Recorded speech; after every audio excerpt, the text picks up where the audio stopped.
Anthony Bourdain once said there's a guy in my head, and all he wants to do is lay in bed all day long, smoke pot, and watch old movies and cartoons. My life is a series of stratagems to avoid and outwit that guy. Who is that guy for you? And what do you do to avoid him?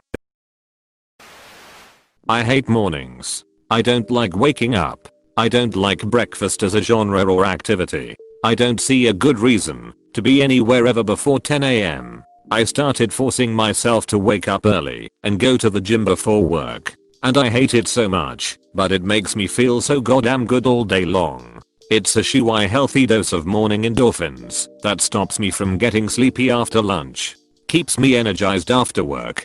Get a better night's sleep. It sucks so much, and it sucks even more that it improves every aspect of my day, because now if I stop I know I'll just start having shy bad days again, and it'll be my dumb lazy fault with a simple fix. That guy wants to settle for anything out of fear of nothing better coming later. That guy is okay with the dead-end job, the abusive relationships, and no master's degree. I tell that guy it's never gotten me anywhere. It's the definition of stuck, and I have no intention of being stuck anymore. I used to have a little sign on my desk that said the worst possible feeling is when the person you are meets the person you could have been. It was there to encourage to pursue my goals rather than procrastinate on games, Reddit, etc. I think it's time I dug that sign out again. The guy who wants to go streaking during the Super Bowl halftime show. I avoid him by remembering that prison is not a pleasant place to be. If you ever decide to do it, just don't be fully nude. Then you'll be arrested and have to register as a res offender. We came to an agreement and take turns occupying the same body. It's me from 5:30 AM to 5 PM on weekdays, and he gets evenings, weekends and holidays. I've got the same arrangement. My guy has left me with the rage lines of a hangover to deal with this morning. He just wants to win the lottery and sit on his couch watching dark comedies, drinking until it kills him. I avoid this by remembering that my mother would be very sad if that happened, and that I want to love someone, like really be in love, at least one more time before I go. I have the exact same guy in my head. I quit smoking pot years ago.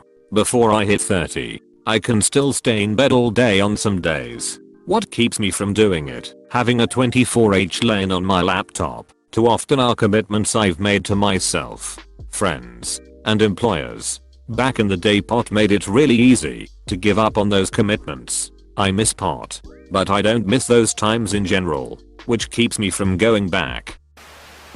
That guy is my ADHD. I probably have an extreme case where my meds, which are at high doses, hardly even work anymore. The best way I combat this urge to do something fun, play games, or goof off is to remove myself from any place of temptation.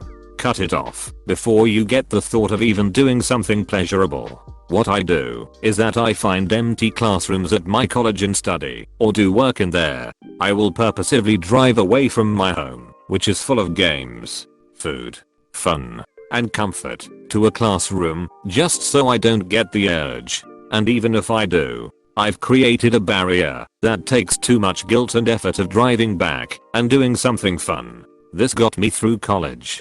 I just went in the morning and never ever came home until my work was done, late afternoon/early evening mostly. Being stuck on campus all day, even if I wasn't super productive, the work would get done, because what else is there to do? Basically the plan was to de-off so much that doing my actual work was a welcome change of pace. At home I can de-off indefinitely without getting tired of it, and better yet I didn't have to feel too bad about de-ing off at home, because I never had any school work to do there. Might get buried, but my dude in my head is literally Mr. Spock from Star Trek, and I don't avoid him. Hear me out. I discovered through therapy that I needed a mechanism for judgmentless and objective self-analysis, and Mr. Spock is that dude. He can see the most fucked up spaces ever and react calmly and objectively. Mr. Spock, the massive space blob, has a 97,454% chance of consuming the ship and everyone inside within 4/7 minutes. Projections show it will be slow and painful. Kirk, that's horrible. Spock, yes. It is not ideal for our continued survival, but its actions are entirely within the nature of the space blob. So, whenever I get spun up on something in my head, I imagine a mini Spock in my head with a science terminal that can pull all data about me. Spock. Science report. Spock, data shows that Godspeed Mittel is 8 days from quitting smoking tobacco and is under great mental distress from the change of chemical intake. He isn't consciously aware of it, but he's attempting to make up an excuse to get gas on a half tank in order to create an opportunity to buy a pack of cigarettes. Thank you. Spock. Sounds like I'm being dishonest with myself. I suck. Spock. I disagree. It's entirely within the nature of a nicotine addict to seek out a source of nicotine intake. This is neither good or bad, just natural. Data also suggests that conscious awareness mitigates the chances of nicotine intake by 45%. You've yet to procure a nicotine source as well. Commendable.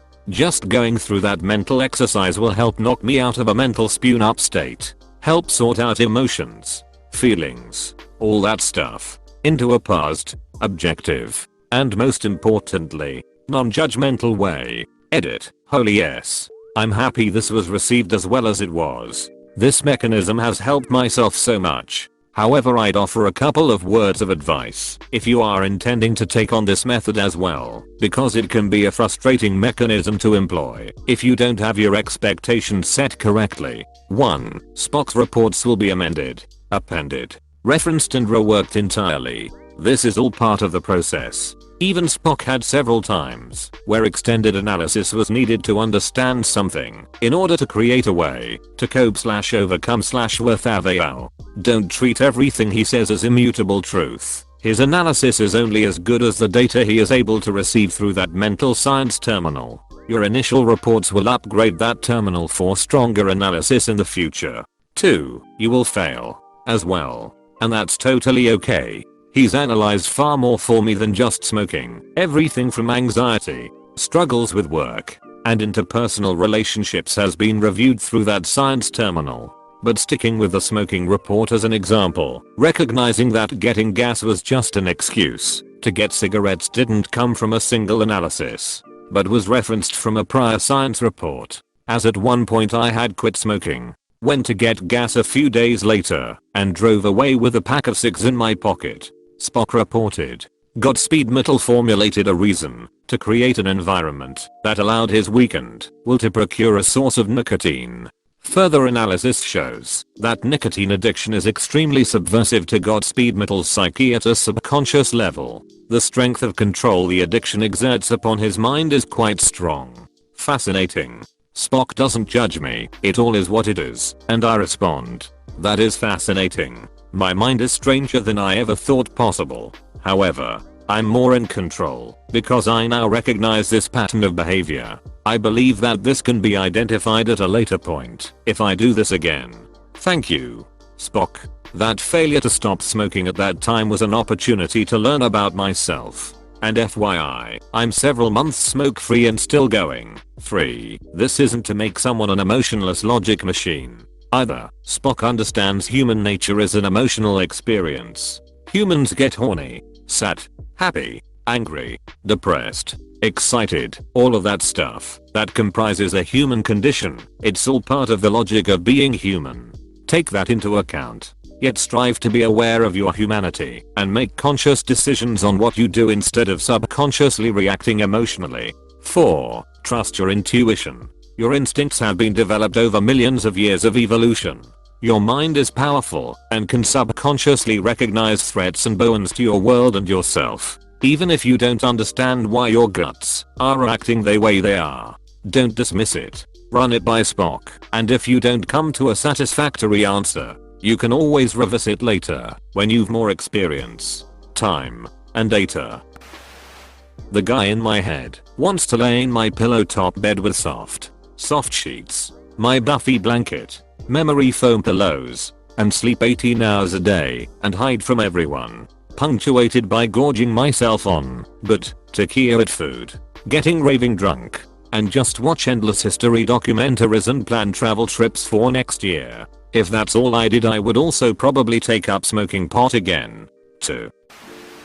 I relate to this. The girl in my head is constantly trying to get out of doing things. Everything like going to work, going to school, socializing, etc. Anything besides sitting at home in my chair, smoking a joint, and watching some coming of age drama / comedy. I have to force myself every day to do all the stuff that being an adult human requires of me. It's hard. I think almost everyone feels this way.